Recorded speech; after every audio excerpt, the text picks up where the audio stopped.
हमारे योगी जी इतने वो चेहरा उनका तेजस्वी है कि जहाँ जाएंगे वहाँ बाकी विरोधी अपने आप साफ हो जाएंगे। दिल्ली में आखिर किसकी सरकार आने वाली है?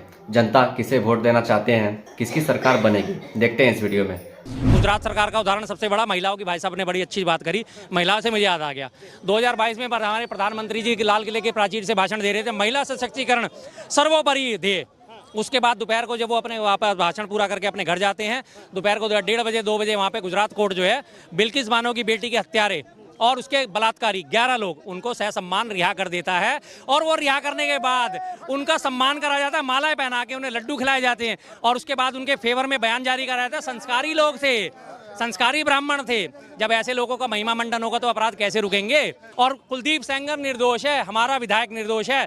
लोग जुलूस निकालते हैं बाकायदा बड़े बड़े बैनर लेके, तो कैसे फिर अपराध करने से पहले कैसे रोकोगे? ब्रजभूषण शरण सिंह महिलाओं के साथ अभद्रता करता है, पहलवान बहन बेटियों के साथ खिलाफ अभद्रता करता है, गलत हरकतें करता है, नहीं कर पाता। वो एक दिन जेल में नहीं बिताता, एक रात हवालात में नहीं बिताता। ज्यादा से ज्यादा उसका क्या करा जाता है कि उसका टिकट काट के उसके बेटे को दे दिया जाता है। 2800 महिलाओं के यौन शोषण के आरोपी प्रज्वल रेवन्ना के कंधे पे मोदी जी हाथ रख के वोट मांगते हैं, इसके हाथ मजबूत करो तो मेरे हाथ मजबूत होंगे। तो कैसे आप महिलाओं के सम्मान की बात कर सकते हो? कैसे आप कानून व्यवस्था की बात कर सकते हो? लॉरेंस बिश्नोई जैसा अपराधी जो जेल में बैठ के अपना गैंग चला रहा है पूरा। और जेल कौन सी? साबरमती जेल।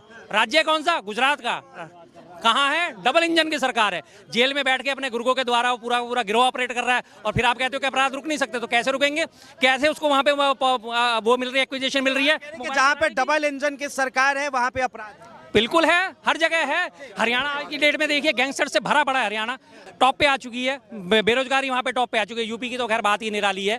यूपी में तो मैंने आपको सारे गिना दिया 2022-23 का डाटा। भाई साहब एनसीआरबी पे चेक कर लेना, यूपी अपराधों में नंबर 1 आया है।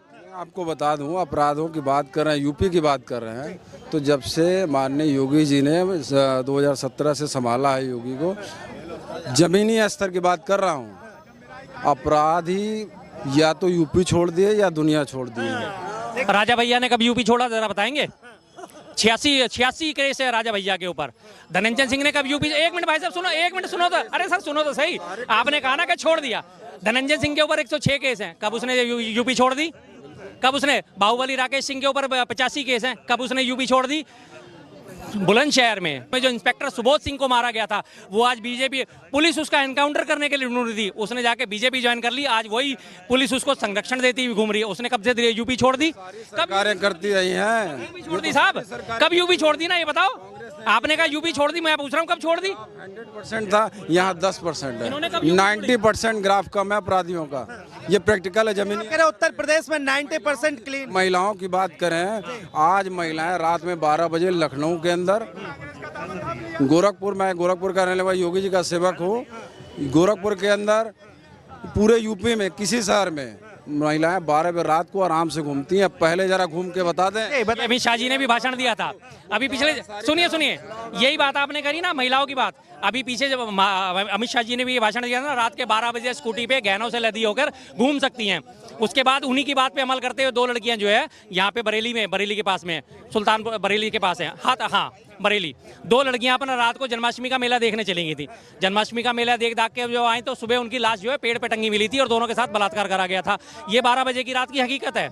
ये 12 बजे गाजियाबाद में लड़की रात को अपने 10 बजे घर से निकलती है खाने का सामान लेने के लिए, अगले दिन उसकी लाश पाई जाती है और उसकी बात इन्होंने फौरन एक ही दिन में दबा दी। एक दिन उसकी खबर मिली, दूसरे दिन उसकी खबर गायब थी अखबारों से। बताइए। मैं आपको बता दूं, अपराध 100% किसी की सरकार रोक नहीं सकती, ये बता दूं। मानसिकता किसी के बदल नहीं सकती। आप कह रहे अपराधों को रोकने वाले योगी आदित्यनाथ, अब दिल्ली चुनाव में उनकी एंट्री हो रही है।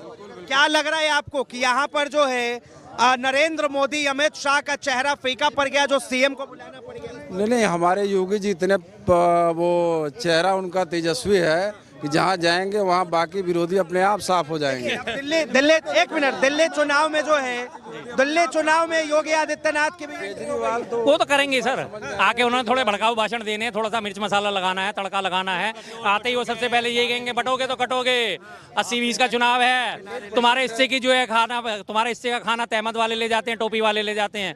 यही बातें उन लोगों ने करनी है। आते ही उन्होंने यही गंदगी फैलानी है। क्या योगी जी का ये नारा जो है चलेगा? भाई साहब की बात सुन लीजिए, यही प्रैक्टिकल है। बटेंगे तो कटेंगे, ये प्रैक्टिकल है।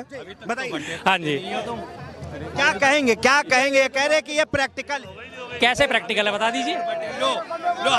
बटेंगे तो कटेंगे। बटेंगे तो कटेंगे, ये बटते रहेंगे तो ये कटते रहेंगे, सीधी सी बात है। जब ये बटेंगे तभी तो ये कटेंगे, तभी तो हम इनको 400 रुपए का सिलेंडर 800 रुपए में बेच पाएंगे।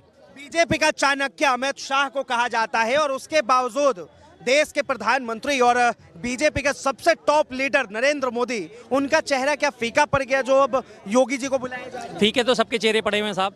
अमित शाह जी ने पिछली बार भी आपको चुनाव है, दिल्ली चुनाव में 2020 में भी घर घर जाके पर्चे बांटे थे। क्या असर मिला, क्या असर हुआ था? टोटल 8 सीटें हाथ में आई थी।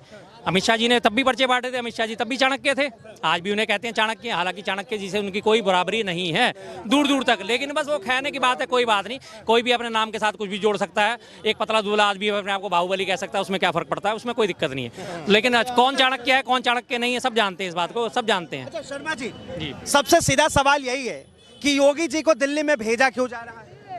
बिल्कुल, मैंने आपसे कहा ना, वही धर्म का तड़का लगाने के लिए भेजा जा रहा है। तमाम मुस्लिम सीट जो हैं उन पे उनके भाषण कराए जाएंगे, बाकी सीटों पे उनके भाषण कराए जाएंगे। और इसकी बानगी मैंने शुरुआत ही बोली थी कि आपको पटपड़गंज में जो है रविंद्र नेगी निगम पार्षद था, निगम पार्षद ने सबसे पहले ये गंदगी फैलाई। उन्होंने जाके ठेली वालों को, जैसे उन्होंने यूपी में करा था, अपना नाम लिखो, अपना झंडा लगाओ। हाँ भाई तू सनातनी है, हाँ जी मैं सनातनी हूँ, तो झंडा लगाएगा, नहीं तो नहीं लगाएगा, नहीं तो काम नहीं करेगा तू यहाँ पे, नहीं तो तू जाएगा यहाँ से। छोटे छोटे दुकानदारों के जाके ऊपर उन्होंने दादागिरी चलाई। वही अपना ये फार्मूला दोबारा से दिल्ली में चलना चाहते हैं। यही किसी को अपने धर्म के बारे में याद दिला रहा है तो गलत क्या है? किसी को कोई ये बताइए, कोई ये बटोगे कटोगे वाला बयान मैं बता रहा हूँ, कोई दूसरे धर्म का है उसका ही मैं सम्मान करता हूँ। वो अगर टोपी लगा करके, वो अपना क्रिश्चियन का लॉकेट पहन के, या जो भी जिस धर्म का, सिख भाई हमारे पगड़ी पहने, क्या अगर वो कोई कार्य कर रहे हैं तो क्या हमारा सनातन धर्म का झंडा लगा कर नहीं कार्य कर सकता? योगी जी का जो है वो धर्म वाला जो उनका चेहरा है वो चलेगा, बिल्कुल चलेगा। वही आगे नेक्स्ट जो है मोदी जी के बाद योगी जी का ही नंबर है। हंस रहे हैं। और क्या करूं सर, हंसने के अलावा मेरे पास और क्या है? क्या है? पीएम बन सकते। हाँ नहीं हाँ जी, इनके पास अब देखिए वो इनकी बात सही है। वो ऐसे लोगों के, क्योंकि इन लोगों की मानसिकता बिल्कुल नहीं बदली। इनसे मैं पूछूंगा जी, मणिपुर में बहन बेटी को नग्न परेड कराई गई, आपने फिर भी मोदी जी को वोट क्यों दिया? ये कहेंगे वो ऐसा तो होता रहता था। कोई फर्क पड़ा इनको? कोई फर्क पड़ा? प्रैक्टिकल हो तो आप बताओ। मैं तो झेला हूँ। हाँ जी, योगी जी का क्या फर्क पड़ेगा? हम कुछ नहीं फर्क पड़ने वाला। दिल्ली की जनता बहुत समझदार है।